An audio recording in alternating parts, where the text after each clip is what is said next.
हमारे साथ TET STET के प्रदेश प्रवक्ता अश्विनी पांडे भैया है। आइए हम इनसे जानते हैं।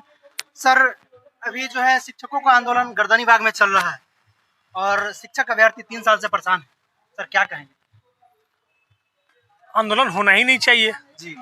आंदोलन हो रहा है, ये अभ्यर्थियों की गलती नहीं है, ये सरकार की गलती है। मैं बराबर अपने इंटरव्यूज में, चाहे शिक्षकों का मुद्दा हो या अभ्यर्थियों का मुद्दा हो, मैं एक ही बात कहता हूँ कि ये जो वर्तमान सरकार बनी तो शायद लालू यादव जी जितना खुश होंगे, राबड़ी देवी जी जितना खुश होंगी, तेजस्वी जी जितना खुश होंगे, तेज प्रताप जी खुश होंगे, तो इन लोगों के घर पद आया था।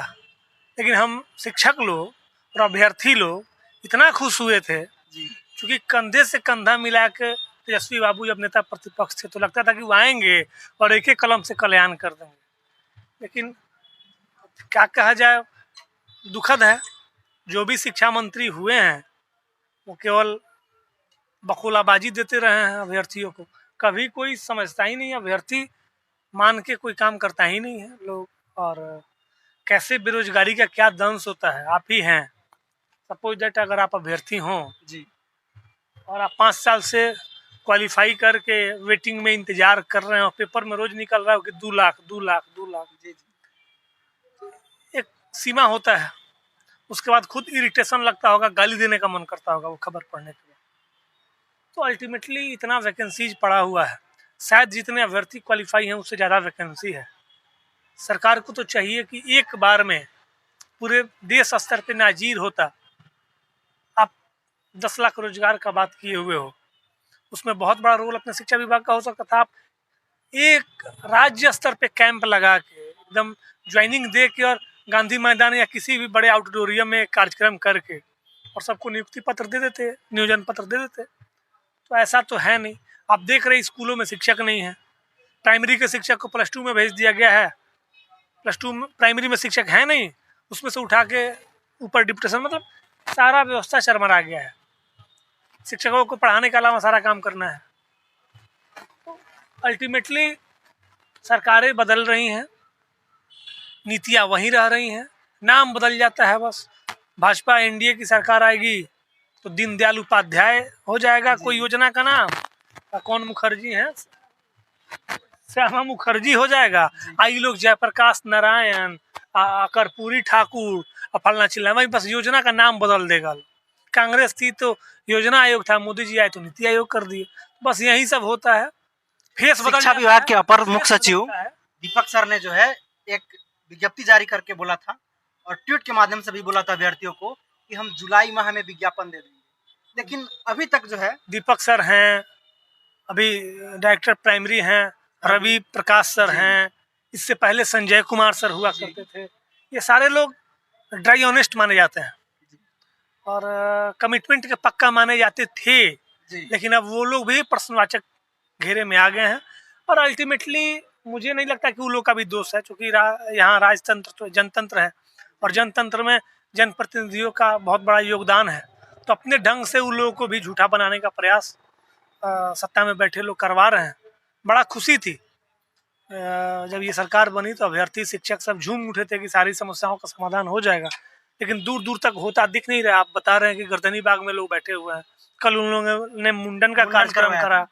तो कितना बड़ा ये मतलब क्या हैपनिंग है कि वैकेंसीज हैं, लोग हैं, वैकेंसी से कम लोग हैं, फिर भी बहाली नहीं होती है। और जब वो बहाली की मांग करते हैं और शिक्षा व्यवस्था चौपट हुआ पड़ा है, रोज मीडिया में आ रहा है कि शिक्षक नहीं है, ये नहीं है, वो नहीं, और फिर भी आप जाओ मांगने तो लाठी, नियुक्ति पत्र तो नहीं मिलता है, लाठी मिलता है, केस मिलता है, FIR मिलता है।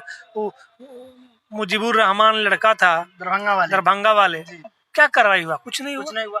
फिर जो है एडीएम साहब वहाँ गए थे, कल गए थे। अरे जो एडीएम ठीक है वो सब बदल जाएगा, लेकिन क्या वो तरीका सही था? क्या आपने कार्रवाई की? आप तो उस समय नेता प्रतिपक्ष में तो आप आग लगा देते।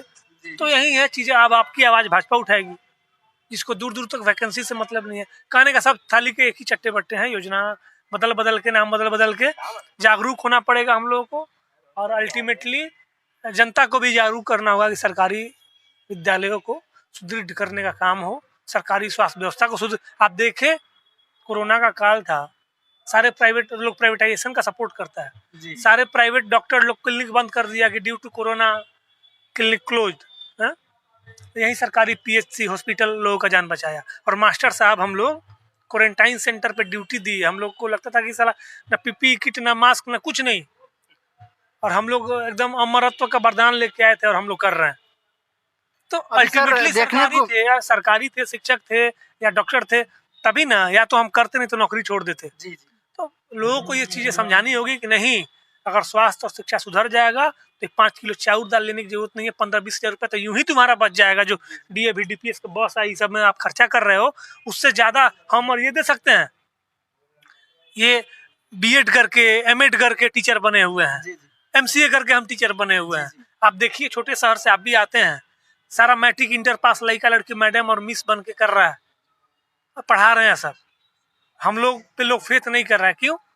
हम लोग की बहाली करने के बाद सरकार ही जो बहाल करने वाले लोग हैं वही हम लोग पे प्रश्नवाचक चिन्ह लगा देते हैं, आंदोलनकारी बना दे रहा है। आंदोलनकारी बना देते हैं। अभी सर हमारे साथ और शिक्षक साथी हैं। सर आए दिन जो है शिक्षकों का वेतन को लेकर के बहुत बड़ा मुद्दा उठते रहता है। बिल्कुल, हम लोग चूंकि पूर्वी चंपारण में है और इस वेतन के मुद्दा को लेकर बराबर उठाते रहते हैं। जी जी यहाँ से पिछला बार हड़ताल भी हुआ था जी और आश्वासन मिला है कि एरियर और वेतन समय हो जाएगा। जी तो वेतन तो इधर आया, लेकिन एरियर अभी तक लगभग 3 सालों से नवप्रशिक्षित का बाकी है। बाकी है। तो इस पर भी हम लोग चाहेंगे आपके चैनल के माध्यम से कि आप प्रदेश स्तर पर इस मैटर को उठाएं कि पूर्वी चंपारण नवप्रशिक्षित शिक्षक जो 5 साल से ट्रेंड कर लिए हैं, हम लोग एक ही ट्रेनिंग कॉलेज से 5 साल पूर्व 17 में ट्रेनिंग की है। जी जी आज शिक्षा विभाग ऐसा दुर्भाग्य हम लोग के साथ किया कि 19 में हम लोग ट्रेंड हुए, 2 साल वहाँ खा गया। अभी 19 का समझिए कि वेतन जो है ये 22 हो गया, आज तक नहीं मिल रहा है।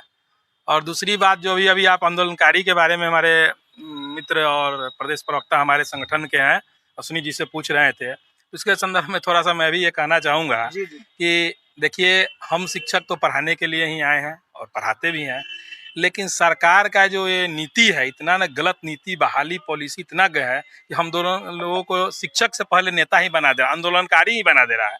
बताइए, जो शिक्षक इतने दिनों से भी अभ्यर्थी वहाँ गर्दनी बाग में है, जी। कहीं ना कहीं उनके अंदर अपने कुंठा भर रहा है। वो तो पढ़ा लिखा भोला इस वाले बार तो शिक्षक अभ्यर्थियों हैं। ने ठान लिया कि जब तक बिल्कुल शेड्यूल वही नहीं ना, निकलेगा, तब तक हम घर वही नहीं ना, जाएंगे। बार बार आश्वासन दिया गया, लाठीचार्ज हुआ।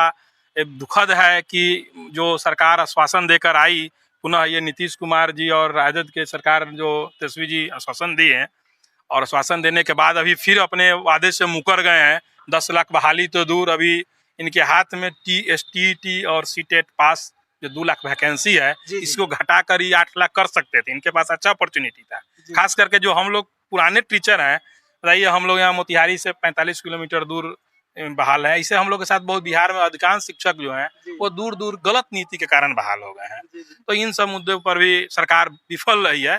इससे सरकार को न तो कोई पेमेंट बढ़ने वाला है, अलग अतिरिक्त हमारे ट्रांसफर तो कोई वित्त उन पर बढ़ेगा नहीं, जी, फिर जी। भी वो नहीं करना चाह रही है। सरकार मिला जुला के शिक्षक एवं शिक्षक अभ्यर्थियों के साथ सौतेला व्यवहार कर रहा है। ऐसे हमारे प्रवक्ता महोदय ने कहा कि हम लोग शुरू से ही इसके खिलाफ अभ्यर्थियों के लेकर साथ चले हैं।